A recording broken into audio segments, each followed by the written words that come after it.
kepada Bapak yang Mulia Wali Nagro Aceh, PLT Gubernur Aceh, dan Ketua Pengadilan Tinggi Banda Aceh, disilakan kembali ke tempat.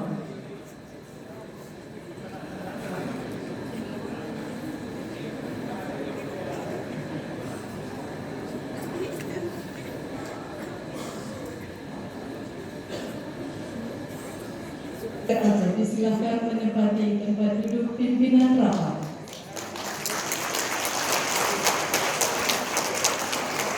Hadirin disilakan duduk kembali.